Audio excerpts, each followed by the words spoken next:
আসসালামু আলাইকুম সুপ্রিয় শিক্ষার্থীরা, তোমরা সবাই কেমন আছো? তো আগামীকাল 16 মে সকাল 10টায় তোমাদের নার্সিং পরীক্ষা।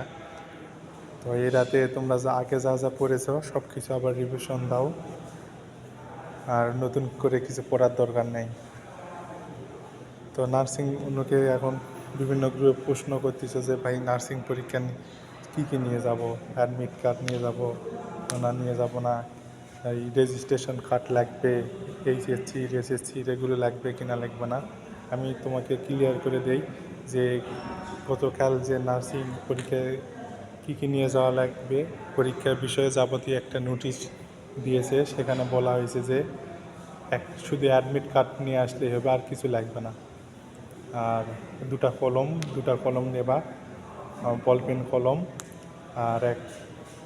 আর হচ্ছে যে তোমরা একটা বিষয় জানো যে নার্সিং পরীক্ষায় কিন্তু প্রশ্ন আর উত্তরপত্রের সাথে প্রশ্ন কিন্তু সংযুক্ত থাকে। মানে একটা প্রশ্নের সাথে উত্তরপত্র সংযুক্ত থাকে, এবং যখন উত্তরপত্র জমা নেই তখন প্রশ্নসহ দুটো একবারে জমা নেই। এই দুটাই প্রশ্নপত্রে একটা 10 অক্ষরের ডিজিট থাকে, এবং উত্তরপত্রে সেই সমসংখ্যক ডিজিট উত্তরপত্রেও থাকে। তুমি আগে প্রশ্ন যখন পাবা তখন দেখে নেবা যে প্রশ্নপত্রের সাথে উত্তরপত্রের যে কি কোড রয়েছে সেটা 10 ডিজিটের, সেটা মিল আছে কি না। যদি মিল না থাকে তো চেঞ্জ করে নেবা। আর বেশি চিন্তা করো না, আত্মবিশ্বাসের সাথে পরীক্ষা দিয়ে যাও, আর পর্যাপ্ত ঘুম দাও, বেশি রাত জাগো না আজকে। আর ভর্তি পরীক্ষা যাওয়ার আগে হচ্ছে মিষ্টি জাতীয় কিছু খাবার খেও, আর একটু সময় হাতে নিয়ে ভর্তি পরীক্ষায় উপস্থিত হয়। যেহেতু ঢাকায় যারা পরীক্ষা দিতে আসবা, এখানে অনেক যানজট। এই যে আজকে জগন্নাথ বিশ্ববিদ্যালয়ে আন্দোলন চলতেছে, এরা আন্দোলন চলবে এরকম হাতে সময় নিয়ে বের হবা তোমরা যারা ঢাকার দিকে আসবা, এবং বিভিন্ন শহরের পরিস্থিতি বিভিন্ন অনুযায়ী তো সময় হাতে নিয়ে বের হবা।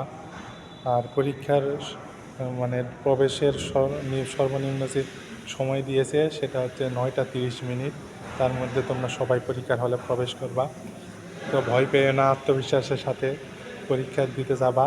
আর একটা পরীক্ষার হলে করণীয় কি?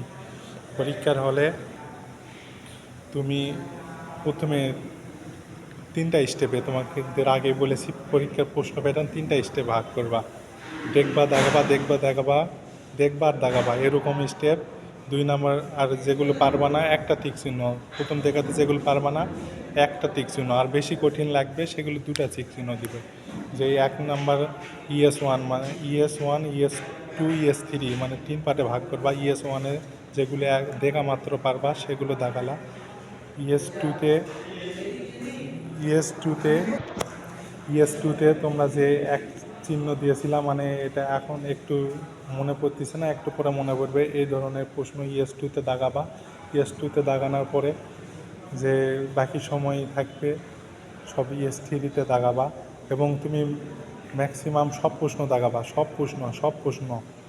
প্রশ্ন দাগাবা। এখানে কোনো নেগেটিভ মার্ক নেই, যে নেগেটিভ মার্কের কোনো চিন্তা নেই।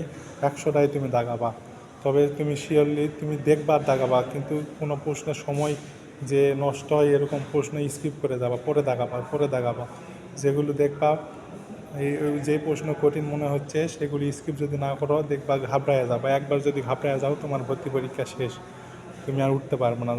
তোমার এতদিনে যে ভালো একটা প্রিপারেশন, পরীক্ষায় কোচিংয়ে কত ভালো নাম্বার পেয়েছিলে, এরকম হাজার হাজার লক্ষ স্টুডেন্টের এই সমস্যায় পতিত হয় যে হঠাৎ একটা কোশ্চেন স্কিপ করার তার টেন্ডেন্সি নাই। হঠাৎ পরীক্ষা দিতে দিতে একটা প্রশ্ন কঠিন আছে, সেখানে 1 মিনিট 2 মিনিট সময় নষ্ট করে ফেলতে হয়। এটা ম্যাথের ক্ষেত্রে হয়।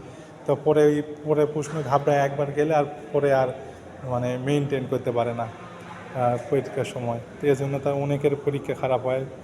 তবে তুমি সময়ের মধ্যে চেষ্টা করবা, যে সময়ের মধ্যে তুমি এতদিন সময় ধরে পরীক্ষা দিয়েছো সেই অনুযায়ী সময় ধরে পরীক্ষা দিবা। নতুন কোনো কিছু পরীক্ষার হলে এক্সপেরিমেন্ট করার কোনো বিষয় না। পরীক্ষার হলে তোমার এতদিন যা এক্সপেরিমেন্ট করেছো তা প্রতিফলন করার বিষয়। পরীক্ষার হলে যা কোনো নতুন কিছু এক্সপেরিমেন্ট করবা না, আগে যেভাবে পড়াশোনা করছো এভাবে পরীক্ষা দিয়েছো, এই সিস্টেমেই এই মানে আমি তোমাদের বললাম যে আমার সাথে যারা ছিলে তোমাকে বলেছি ES1 ES2 ES3 তিন পারে পরীক্ষা দিবা, এই সিস্টেমে পরীক্ষা দিবা, ইনশাল্লাহ তুমি ভালো একটা মেরিট নিয়ে অর্জন করবা এবং দিন শেষে তুমি বলতে পারবা যে আলহামদুলিল্লাহ আমি একজন সরকারি নার্সিংয়ের স্টুডেন্ট। তো আর হতাশ হয় না, হাসি মুখে ফজরের নামাজ উঠে সকালে ফজরের নামাজ দিয়ে দিন শুরু করো। আর তো দেখা হবে ইনশাল্লাহ যারা ঢাকায় আসবে পরীক্ষা দিতে। তো সবাই ভালো থাকো, সুস্থ থাকো এবং আমার জন্য দোয়া করো। আসসালামু আলাইকুম।